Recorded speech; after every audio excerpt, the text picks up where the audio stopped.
Hey, my Aries rising friends. Welcome to my YouTube channel. My name is Teri Hunter. I'm an intuitive astrologer, and I'm here today to talk about your February 2024 monthly horoscope.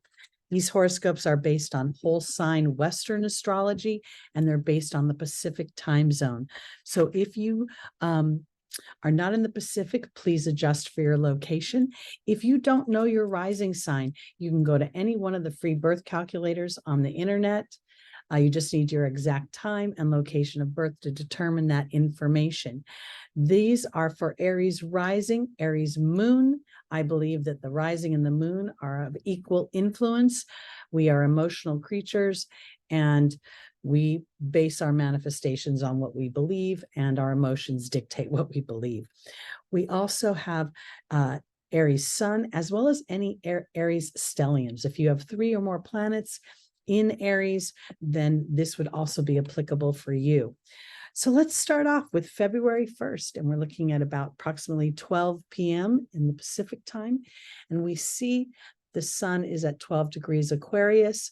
Pluto has moved direct into Aquarius and is about, halfway through that very powerful 0 degree, the ingress of this energy of Aquarius, this very, this liberating, this innovative, this forward futuristic thinking energy, and really wanting to transform what has been into something new. I want to put it that way. I feel like I'm seeing the caterpillar transforming into the butterfly.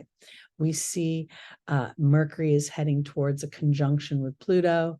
Mars will also meet up with Pluto in no short order, and then Venus. So let's start off with the 5th. I thought that was an interesting day. Let's look and move to the 5th. Here we see Mercury and Pluto at the 0 degree. Powerful day for new thoughts, new ideas, new ways of speaking. This would be a day when you could launch something on the internet, and it would actually have a very, I almost want to put it this way, it almost feels as if for some reason you were to launch a video on a platform, or you were to share a bit of your own individuality. We see this conjunction also with Mars at the last degrees of its exaltation. This feels very innovative, very as if something new can be started.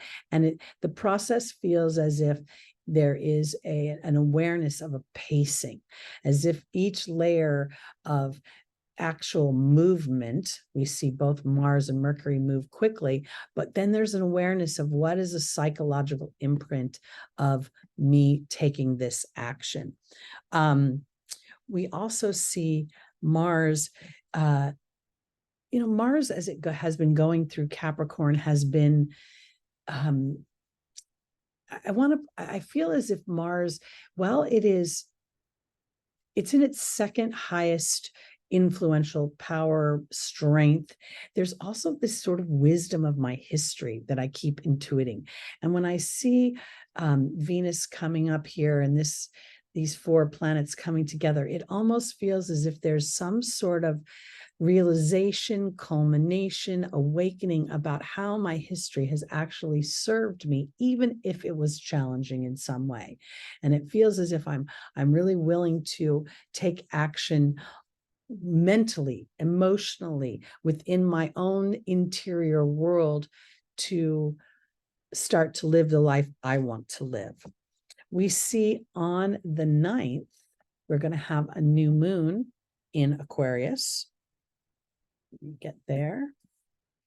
This is going to happen at 2:59 p.m. So I'm just going to put 3 p.m.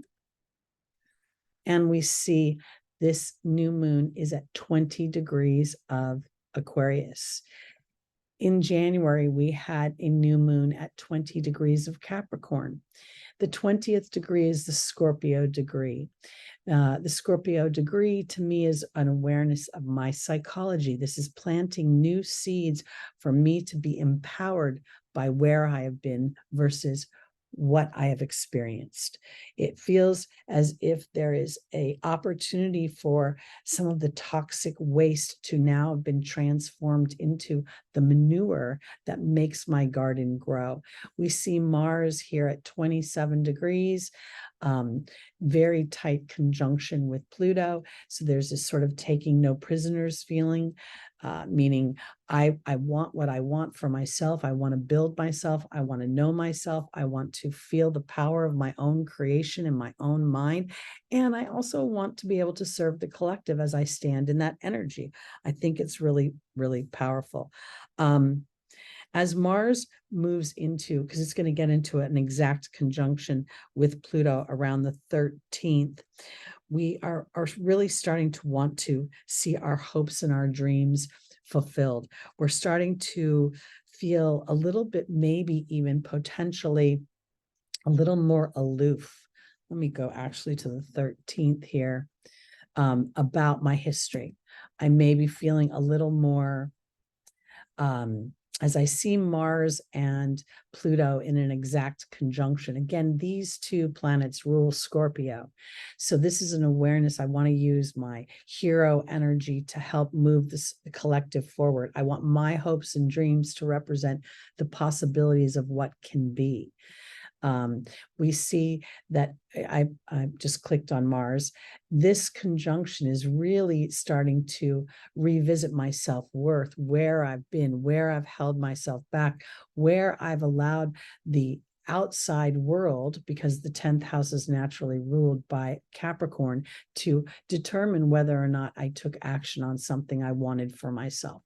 I think this is a very powerful energy, and I think this runs in alignment with the North Node in Aries right now. We see the North Node is making a square to Venus, but at the same time, this is where Venus might be saying, maybe I should follow the rules, maybe I should do what I've been told, maybe I have obligations and duties, and Aries is saying, excuse me, I want what I want. And we see the North Node and Chiron at 16 degrees. This is very powerful because it is the Cancerian degree of self-care and nurturing. The moon is moving very quickly through these points, as it always does every month, but I do think this is a very powerful energy for self-actualization. All right, then we go to the 16th, and this is when Pluto and Venus will be in an exact conjunction. So now we're really seeing this sort of, we've got the female energy, the receptive energy. We've got Pluto digging deep underneath the surface, representing everything that is in the dark, the things that have slowly poisoned us and poisoned our mind. And here we see Mars at that second degree, that Venusian degree, the Taurian degree. I think this is very powerful because there is the potential for an interior revolution. That's the way I want to put it. I feel as if when I look at this point and I see this, this is Juno here, and this is the par of fortune, and then the moon moving very quickly. So here, this really kind of plays back to the idea that I want to assert myself. I want to live out my dreams. I want to reconcile the past so that the past doesn't tank me, but rather moves my story forward. Something to build upon. On the 18th, the sun will move into Pisces. And a little later in the day, let's see, let's put it at 5 p.m. here. Oh, not quite. We're close. Let's try 7 p.m. All right. Almost 7:30.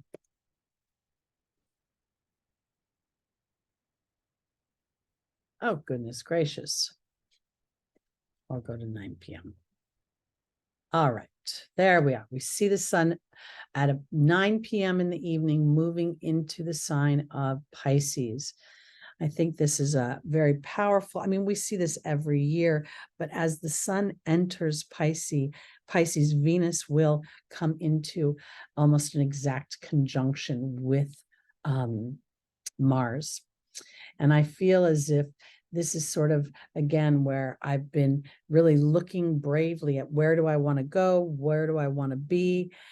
They will be exact at 5 degrees between the 20th and the 22nd of February. That's that Leo degree. This is where I feel as if I'm going to be brave with my heart, brave with my wants and my desires, and in a way where I'm brave because I'm identifying where other people have inadvertently influenced me, and not because they told me what to do, but maybe because I have experience with them and I know how they think. So I've been perceiving a certain reaction from people. And now I think we can really open this up and experience something more aligned to what you want to live. Let's look at, Mercury will move into Pisces on the 23rd. Let's go to the 23rd. This is a lovely energy, I think, because when Mercury moves into Pisces, I want to think about my dreams. I want to think about my desires. I want to think about what makes me so feeling at home, feeling, that fantasy. Pisces rules photography, and it rules dance and song, and it rules poetry, and it rules so many whimsical things. So here, as Mercury moves towards the sun and ultimately Saturn, we're going to start to see ourselves really wanting to work hard at aligning our thoughts, our speech, our everyday activities to what it is we want to experience in that Pisces energy. I think that's really powerful. On the 24th, the next day, we have a full moon in Virgo. This will happen at 5 degrees. The sun will be conjunct conjunct Mercury. Saturn is also involved there.